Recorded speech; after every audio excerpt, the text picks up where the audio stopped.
does nothing more than just compiling your Angular declarative code into JavaScript code. Having that said, it means we have our declarative code here, like the whole template description. We find the decorator, the component that gives all the information about the metadata, where the HTML file is, which template URL, or if you have inline template and the styles, everything for the component to know that needs to how to be compiled. And this, with the NGC, will be compiled to plain JavaScript code. That means, like, you can actually define inside the tsconfig JSON some compiler options how this compiled JavaScript file should be look like. For example, which ECMAScript target version. Like, basically right now we have as default ECMAScript 2015, so there are already some features, some other process. I don't mention names, but for example, the Internet Explorer can't read this, can't execute this, for example. So we can define which ECMAScript version it has to be compiled to. Having that said, there are a lot more of features a compiler does. For example, the whole scoping. Like, when we define the ng modules, then, because when it comes to plain JavaScript, we don't have really scoping. We have function scoping and the global scope scoping, of course. So the compiler makes sure that everything, every class, every interface, everything that we define in one module, it will stay in this one module, so it creates some scoping out of that that is equivalent to the ng module. As well, it cares about all the evaluation parts. Like, for example, when we create a cat object, yeah, it has to be a cat, I'm so sorry. When we create a cat object and the cat has a name, and the name has maybe a short name, so it will be cat.name.shortname, that we actually really can access the short name and the name is defined, and the whole compiler evaluates that. Of course, most of all the evaluation of all the variables, like of all the types, like that we actually want to declare a string and we put a string inside that this is for sure valid. All the type checking and all the function calls, if you call a function with one parameter, but the function doesn't have a parameter. In plain JavaScript, of course, is possible, but not in TypeScript. So this is everything what a compiler does as well. Good. So far so good, we know now what a compiler does. So when it means we got a new compiler in Angular, it means there must have been some trouble with the old one, and there must be some difficulties that the Angular core team now wants to be actually improved. And the main thing what they wanted to be improved is the performance. The first initial time to be rendered for a web application was really, really huge. And this was due to the costless resource on the web page. So they did some research. What is actually the costless resource on the web page? Is it HTML? No, not that really. Is it CSS or SCSS, the whole styling part? No, it's not. They figured out, of course, it's JavaScript. Like, when we have this huge bundle being compiled, even though it's compressed and really small, and we ship it to the web browser, it was so slowly. And I mean, we are talking about, we are all in regions, we have the fortune to have good internet connection, to have fast internet connection, but if you go to other countries and with our smartphone, we might not be able to have that of a good internet connection, and we got really stuck in having to spin a button for a long time since it first we first have the availability to actually be rendered our application. So having that said, they said we need another compiler. We need something that, because the view engine before, that was the rendering compiler engine that was in Angular before, they got stuck. They thought, okay, there are so many design difficulties, maybe wrong design decisions in this view engine, we have to create a new one. And that's how Ivy was born, actually. So they thought, Ivy to the rescue. Does Ivy just reduce the bundle size? No, actually Ivy does a lot of more things to improve our Angular application, the development of our Angular application. We get smaller bundle sizes. and I will show you why. This will be really mind-blowing, I can promise you that. We will also have a faster compilation, and it's way, way easier to debug now our Angular application. And there are some other benefits I will shortly sum up in the end as well. So, the Angular core team promises now you will get smaller bundle sizes. Okay, so what I did was I just compiled a fresh new Angular application and to see how it goes. So I created a new Angular application with ng new awesome app, and then I just compiled it. Like just by typing the ngc command, I was able to see what was actually compiled. And then I got this. So it's plain Angular application. I removed the boilerplate code and just typed the diff with a string interpolation title to my TS code. I just removed the HTML boilerplate code, and other than that, I didn't change anything. I got this.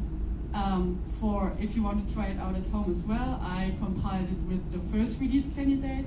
So maybe right now we are already at the 5th, I guess. So if you might compile it at home, and maybe you will get some different numbers that you know which version I compiled it. So then I got View Engine 1.3 megabyte, okay? And then I got Ivy, and I got 14 kbyte.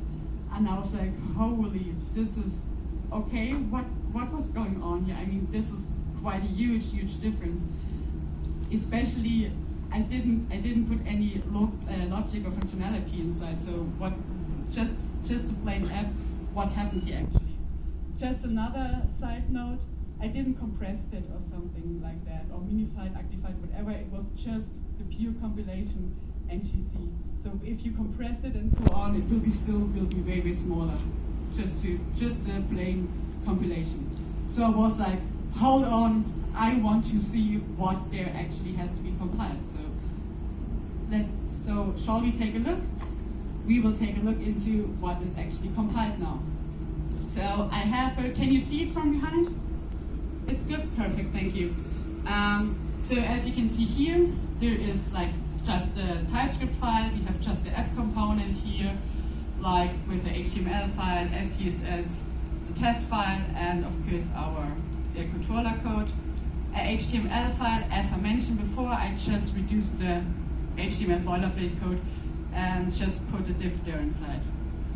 So first I wanted to actually compile it without having Ivy enabled, just like the old one, the View Engine one. So what I have to do for that, since I compiled it with the new release candidate of version 9, I had to opt out Ivy again, since Ivy was default in version 9. So I have to go here to the tsconfig JSON, and at the compiler option down here, there is a flag called enable Ivy. And for having Ivy disabled, apparently I have to set it to false. So far so good, so ngc. Does someone of you already did that and saw what was actually compiled? Raise your hand if. So actually less of you. It's okay, so it's good. So I can actually show you something new. That's great. So you will get here a dist file. I always love this moment for myself actually, because I was like, what the hell is going on? Because as we saw, we have this app file here. We have 3 files, excluding the test file. So let's see what's actually being compiled. So we see here our not modules, okay, the source file, and here inside we will now see what is actually being compiled. Are you ready? So we have these files here. I always love this moment because we have actually an app component TS, we have an app component HTML, and we have an app component SCSS file. And now the files that will get compiled with the View Engine is the app component JS, app component metadata.json, app component ngFactory JavaScript, the app component ngSummary JSON, and then we have our CSS file and our spec files and so on. So basically, we have more files being compiled than it was before. And I was like, okay, interesting. That's quite interesting. So what are these files about? I just want to shortly dig in one file, or two files actually. We have the app component JavaScript file. That's actually our TS code, our plain controller code, one-to-one compiled JavaScript, nothing special. And then we have our, the other important thing is the factory JSON. We have here actually just the, so now, we have here, as you can see, there is something like a div, something like app root. So this basically means that this actually is our template creation code. So everything that is inside the ng factory JavaScript file creates our HTML code. So it's responsible for our template creation.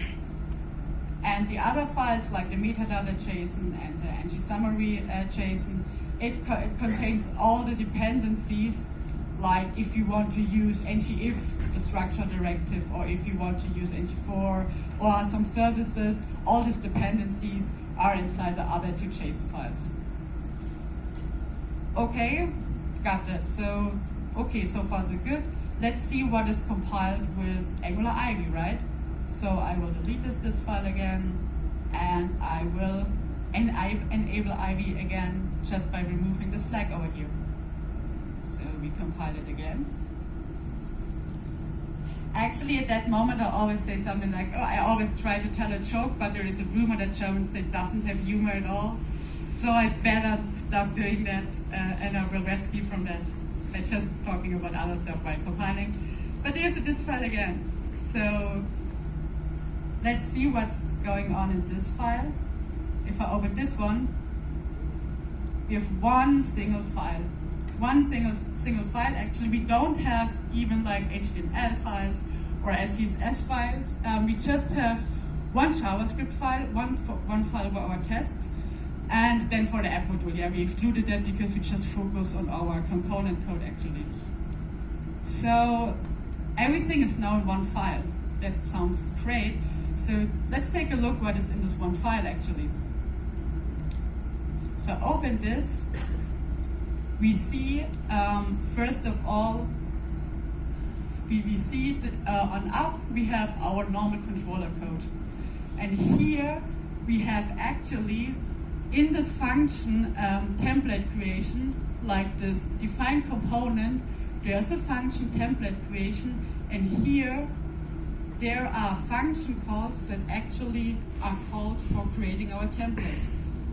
So if we shortly go to the, I shortly split the screen, split vertically.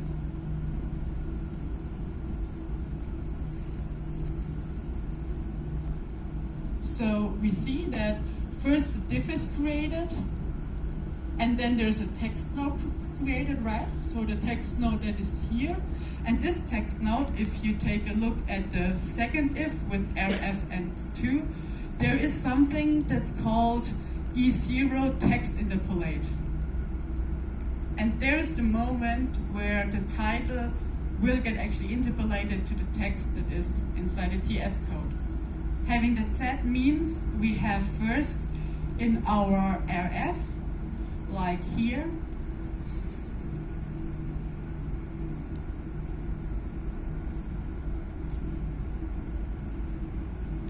here is the ng on init stuff going on actually. The first thing when the component gets rendered.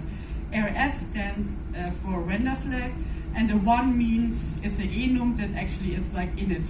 Like if there's a render flag and it's initialized, then we create our whole component, we create our text node, and if its render flag is defined, and 2 stands actually for updated. So there's actually the change detection part going on in our component. Then we have our string interpolation. That's pretty nice, in my opinion, actually. So that's really, really great. So having that said means we just have out of 4 files, we just actually get 1 file.